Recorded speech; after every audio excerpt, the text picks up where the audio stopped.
Okay, we just pulled onto the Hayward Avenue street, and I want to show you kind of where we are at. So the water is at the end right there, and there is the Manette Bridge, and the downtown area with the restaurants, the bakery right here is on this street. So very much walking distance from downtown Manette.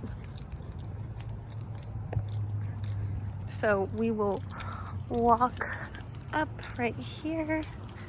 Can see the house. Okay, that being said, there is some road noise just because people that are driving from downtown or from the Manette area are going to be taking this road right here.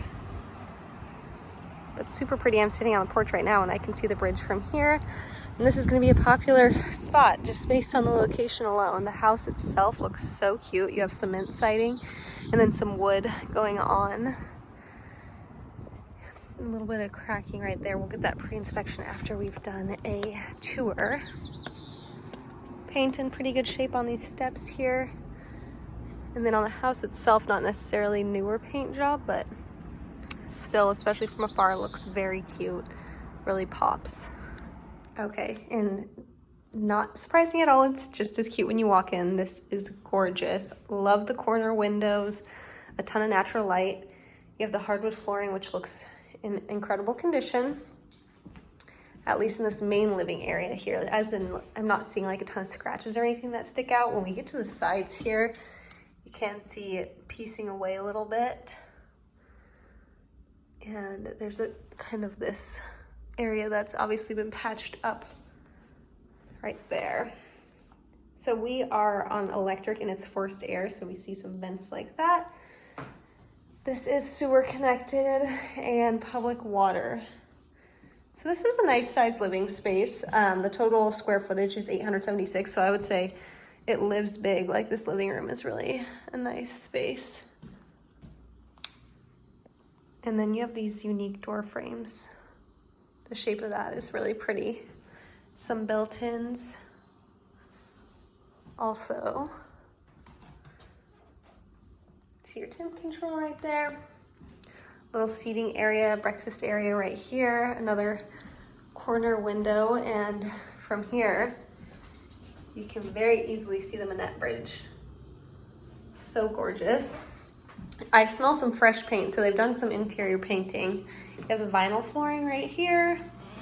What's conveying is the dryer and washer, then your refrigerator, stove, and range. So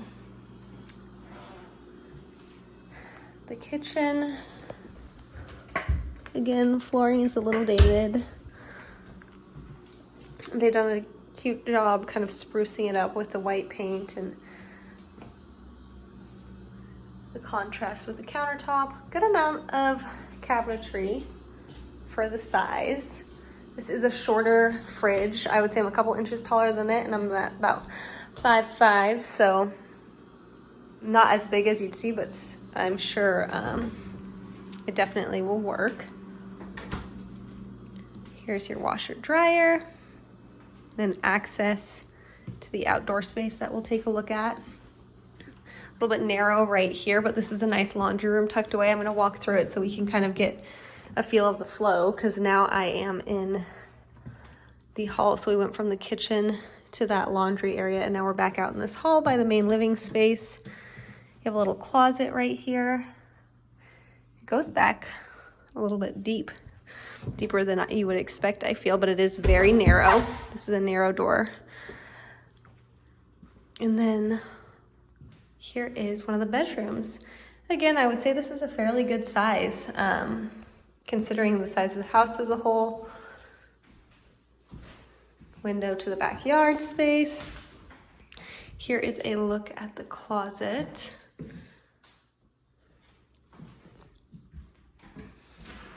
Couple shelves on the side there.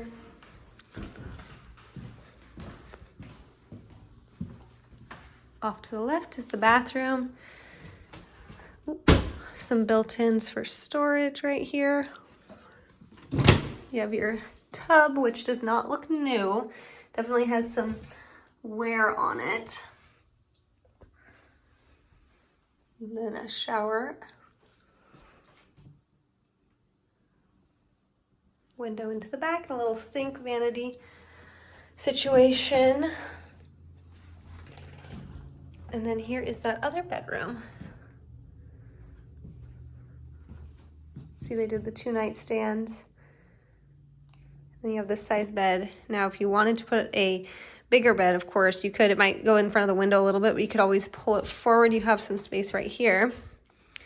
And then a lot of built-ins in this room. So this would be what I would consider master material.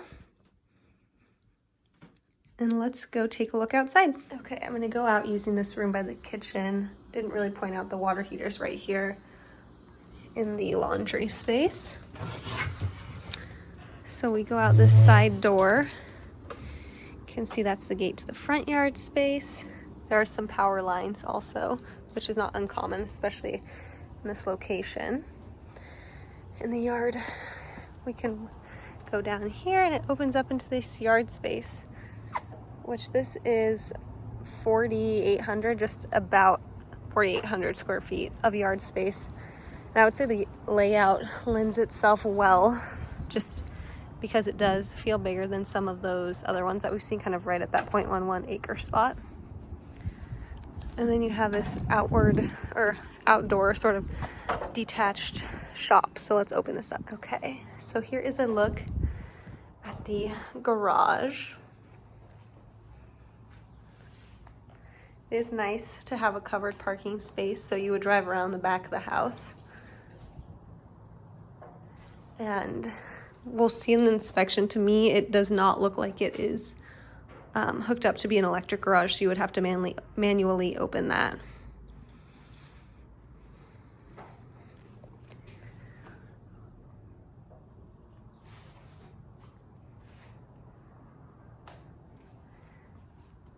Definitely this was utilized more as like a utility space, not something that's been, you know, super updated or painted, anything like that. But the exterior is in great shape, matching the house.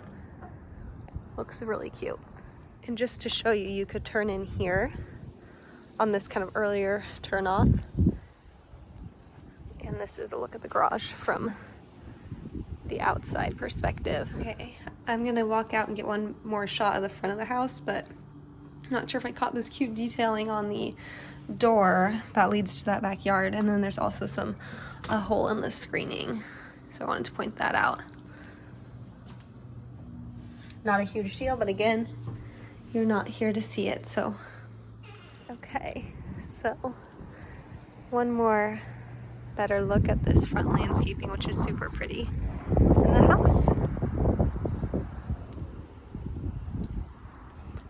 Little bit of a shot of the proximity to the neighbors too. I can see, and I'm sure you can see at the end there, the water and a little boat passing.